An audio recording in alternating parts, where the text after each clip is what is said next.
All right, everybody, welcome back to the channel. I am Brian Lee Durfee, author of The Forgetting Moon and The Blackest Heart, both published by Simon & Schuster's Saga Press. Today, I'm going to be reviewing another C.J. Box Joe Pickett mystery, Out of Range, book number 5 in the Joe Pickett mystery series. I started this series about a month ago with book number 1, and every book has been getting better. This CJ Box, I don't know how he does it.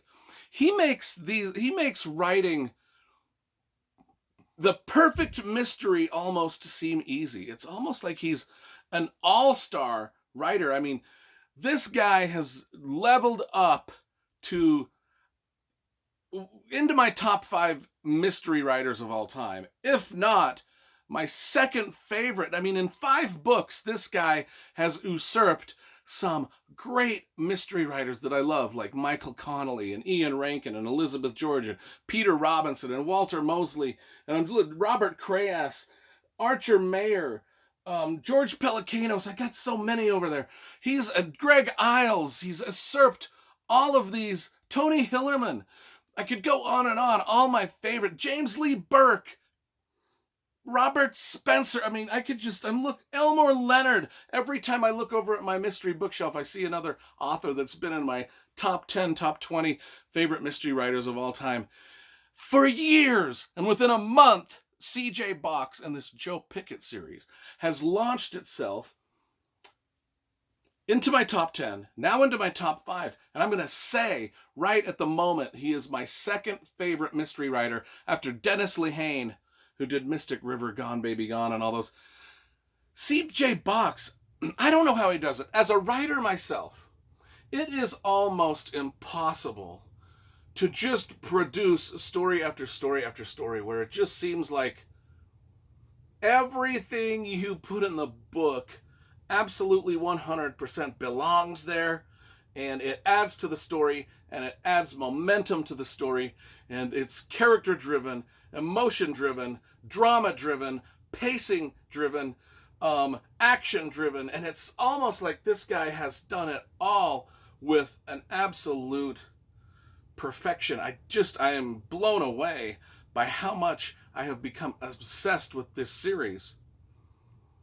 Blown away. And now let's talk about book 5 itself, Out of Range. We always talk about the covers. As you know, up here I have the entire Joe Pickett mystery series. Up there above my Tony Hillerman and Longmire books. So we're slowly working our way through these. They all have similar covers. One of the reasons I like this series is all the spines on these paperbacks match up. They all look great on the shelf. They all have similar covers. A great photograph of a Wyoming scene. This series does take place in the heart of Wyoming, in Saddle Springs, Wyoming, which, as we've discussed in some of the other reviews for books 1 through 4, is a sort of a real place. And then it's got this great photograph of the mountains near Jackson Hole, Wyoming, because we go from Saddle Springs, Wyoming to Jackson Hole for this book. Now, enough with the cover. So, one of Joe Pickett is a game warden. Like we know Joe Pickett is our game warden. He solves mysteries in Wyoming as a game warden. And we get to know his family through each book. This is where I'm going to pause for a moment and talk about, are these standalone novels? Absolutely. You can pick up any one in the series. There's about 20, I don't know, not, maybe 17 or 18 in the series right now.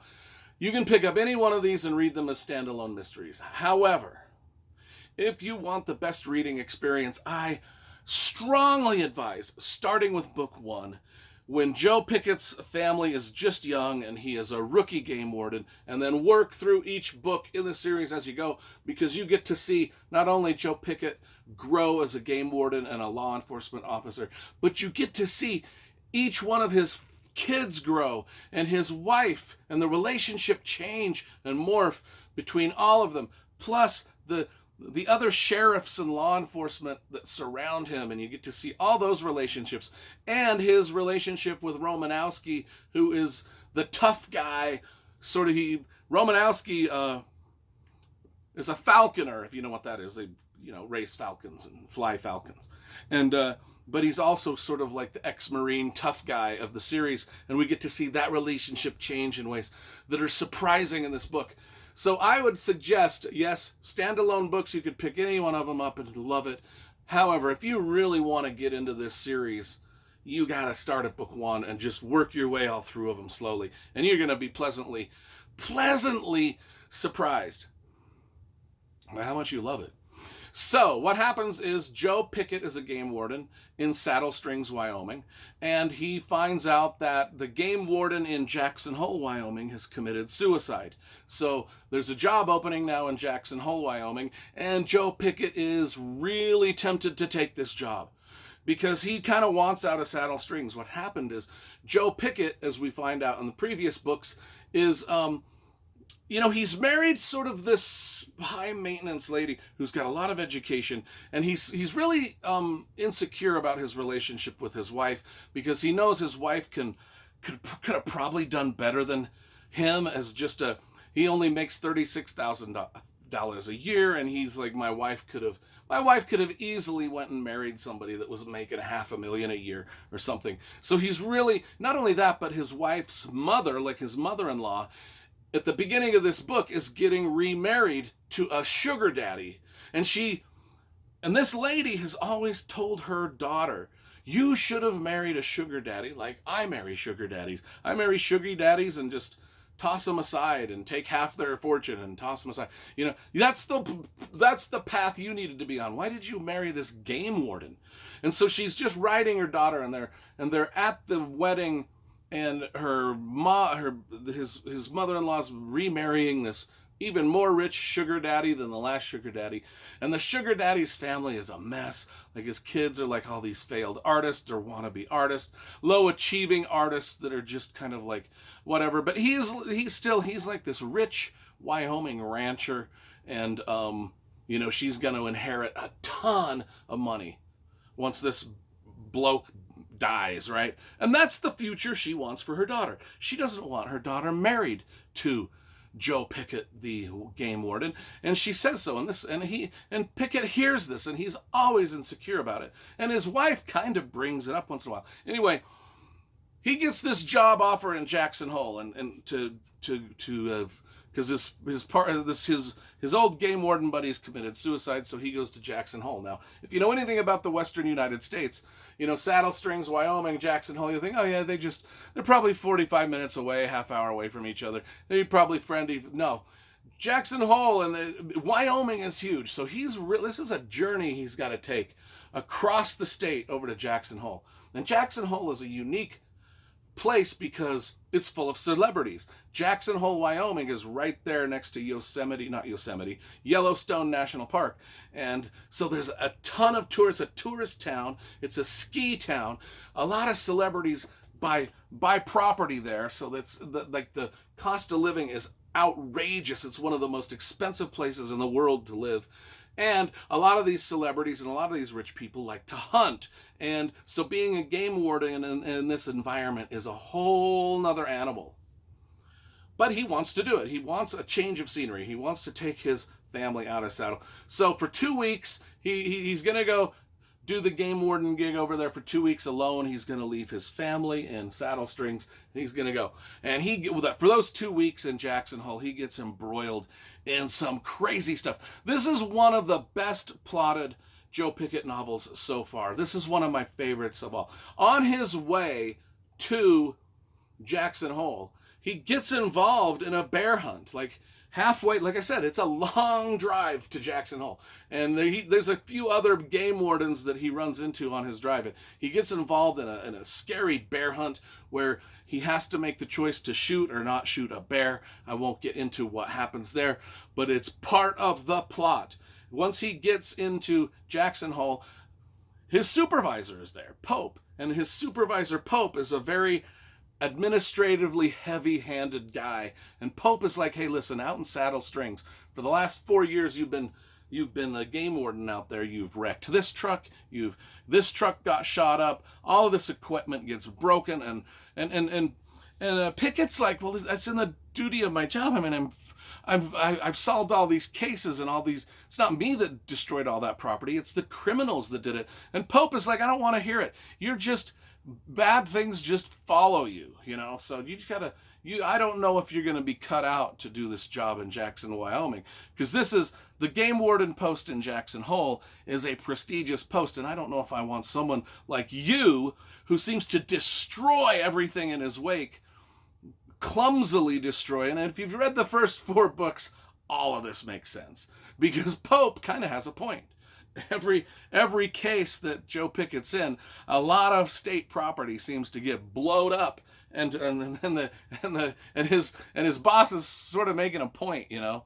But that's the way. Hey, I worked in law enforcement here for like 14 years now, and I get it, man. There's always that guy in admin who just wants to be a headache to everybody underneath him. Anyway, that's what happens. So anyway, as Pickett is in Jackson Hole, he realizes maybe my buddy didn't commit suicide. Maybe he was murdered, and he starts to look into this thing, and he starts to look into some property development schemes that are going on out there. Not only property development schemes, but even like people that are they're scouts. They're kind of like these guides, these hunting guides that sort of seed the mountain. They take people out on elk hunts. They take all the rich people out on elk hunts, and they want to make sure that the rich people get an elk, kill an elk. So what they do is they make sure that the elk are going to be not only just any elk, but trophy-sized elk. They make sure that the trophy-sized elk are going to be in the area that they hunt in. And there's a lot of different tricks for these guides to get those elk in those areas.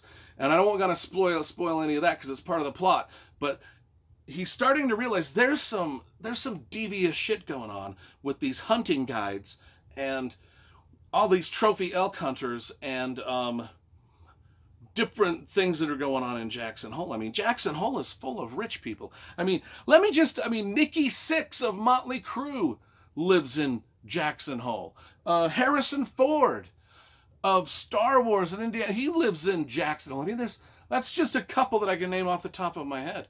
And as he's in Jackson Hole, there's a woman, and Joe Pickett is a by-the-book, letter of the law, good guy. He's always making the right decisions.